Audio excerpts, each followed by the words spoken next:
they're slow walking this. They don't want to put this report out.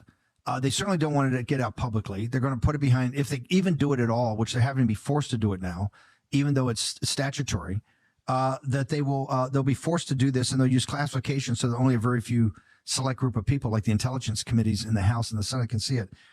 Is it your concern that one of the reasons they are obviously blocking this, our intelligence community, that when you see the wealth of the families of the Chinese Communist Party, you see how they've money laundered it into the West, that you'll have to ask the question, how much is flowed through Washington, D.C.? How many of our guys are actually on the payroll when you look where the cash went? How much have the financial community in New York City on Wall Street benefited? How much has the tech community? I mean, the Hollywood. If you look at all the institutions that every day carry the water for these dictators, if you did this report, you'd have to ask the question, hey, I know that the sources of funds are Lao Beijing, China, and the Chinese people, but the uses of fund are not just to make them rich, but to perpetuate their dictatorships. Do you think it's one of the reasons it's being slow walked?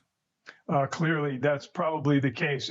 As with the COVID cover-up, they tried to cover up the U.S. involvement in supporting gain-of-function research. There's no question that the Chinese have pumped billions of dollars into American politicians and businessmen to get their way done. And this was all based on the disastrous engagement policy for 40 years. For 40 years, I've covered this going back many, many decades, where they said China's not a threat, just go ahead, do business. If we just trade with them, if we just engage with them, it will have the trade and finance will have a moderating effect and will lead to political reform. It was an utter failure. We've created a monster in communist China today, where the West, has been successful in building up this enemy, which is trying to take over the world and completely replace the free and open democratic system that has brought about the greatest prosperity in modern history.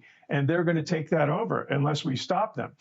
And so there's no question that the corruption and the hidden wealth is involved in U.S. investments. So we need to find out what the Chinese Communist Party leaders, that is Xi Jinping himself, also the top standing committee of the Politburo, that's the 7-member dictatorship that runs China, then the 205-member Politburo. All of these people are massively corrupt and have squirreled away hundreds of millions in hidden wealth, probably a lot of it in the U.S.